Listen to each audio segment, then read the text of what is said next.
Bachupally police station పరిధిలో SR junior కాలేజ్లో అనుమానాస్పద మృతి చెందిన పూజిత తల్లిదండ్రులు వైపు ఆందోళన చేస్తున్నారు. తమకు న్యాయం చేయాలి, తమ కూతురు మృతికి కారణం ఏంటనేది చెప్పాలి, యాజమాన్యం నిర్లక్ష్యం వల్లనే తమ కూతురు మృతి చెందని చెప్పి వాళ్ళు ఆరోపిస్తున్న పరిస్థితి.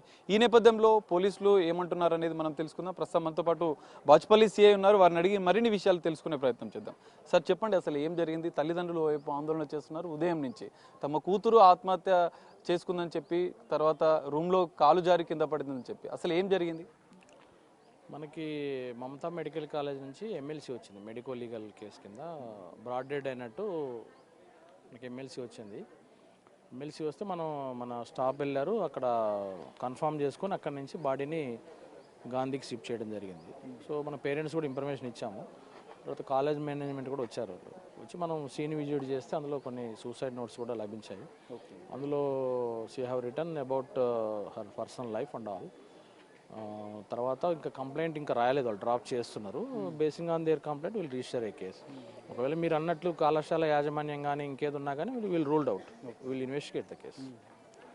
కంప్లైంట్ ఇస్తే ఎఫ్ఐఆర్ చేస్తాం, ఎఫ్ఐఆర్ మీద పోస్ట్ మార్టం కూడా అవుతుంది, కాజ్ ఆఫ్ డెత్ తెలుస్తుంది.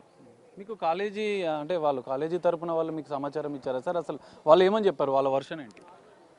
అదే వాళ్ళకి ఆమె 4th ఫ్లోర్లో సింగిల్ రూమ్లో ఉంటుంది, పైన ఆ రూమ్లో ఉంటుంది. అప్పుడు సడన్గా సూసైడ్ చేసుకుందని చెప్పేసి ఇన్ఫర్మేషన్ మేరకు దింపి ట్రీట్మెంట్ కోసం మమతాకు పంపించామని చెప్పారు.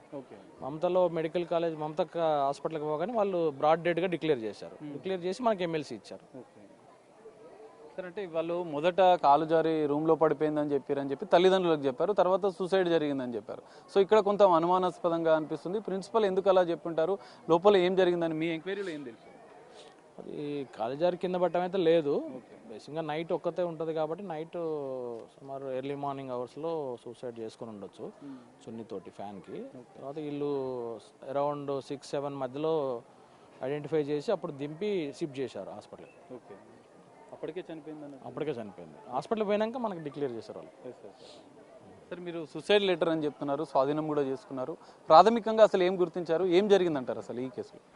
అది సూసైడ్ నోట్లో అయితే మరి స్టడీస్ గురించి కానీ అంటే వీళ్ళ యొక్క హరాస్మెంట్ గురించి కానీ ఏం రాయలేదు. బట్ అది పర్సనల్ లైఫ్ గురించి రాసింది. సో అది వీళ్ళు రూల్డ్ అవుట్, అది కన్ఫర్మ్ చేసుకుంటాం ఒకసారి, క్రాస్ చెక్ చేసుకొని వీళ్ళు ఇన్వెస్టిగేట్. మొత్తంగా ఇప్పుడు తల్లిదండ్రులు కానీ వాళ్ళ కుటుంబ సభ్యులు ఫిర్యాదు ఏమైనా చేశారా?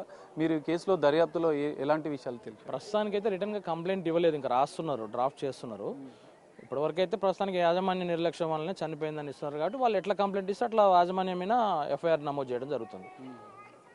సో కాలేజీ అంటే యాజమాన్యానికి సంబంధించిన వాళ్ళ నుంచి కూడా ఏమైనా స్టేట్మెంట్ తీసుకునే అవకాశం ఉందా? వాళ్ళు ఏమని చెప్పారు సార్? వాళ్ళని కూడా మనం విచారించిన ప్రస్తుతానికి అయితే మనం ప్రిన్సిపల్ కానీ వాళ్ళ మేనేజ్మెంట్ కానీ వాళ్ళు చెప్పింది అయితే నైట్ టైం ఎర్లీ మార్నింగ్ అవర్స్లో సూసైడ్ చేసుకుంది, దింపి హాస్పిటల్కి షిఫ్ట్ చేశామని చెప్పారు. సో అది సో ఇది పరిస్థితి. అంటే మొత్తంగా సూసైడ్ లెటర్ అయితే స్వాధీనం చేసుకున్నాం, దాని అనుకూలంగా దానికి సంబంధించి కూడా ఇంకా దర్యాప్తు కొనసాగుతుంది. తల్లిదండ్రులు ఫిర్యాదు ఇస్తే యాజమాన్యం నిర్లక్ష్యం ఉన్న ఖచ్చితంగా మేము చర్యలు తీసుకున్నాం. కేసు దర్యాప్తు అనంతరం కూడా మేము ఈ కేసుకు సంబంధించిన సూసైడ్కి సంబంధించి కానీ ఇంకా ఏదైనా కారణాలు ఉన్నా కూడా మా దర్యాప్తులో తేలితే ఖచ్చితంగా చర్యలు తీసుకుంటామని చెప్పి బాచుపల్లి పోలీసులు చెప్తున్న పరిస్థితి.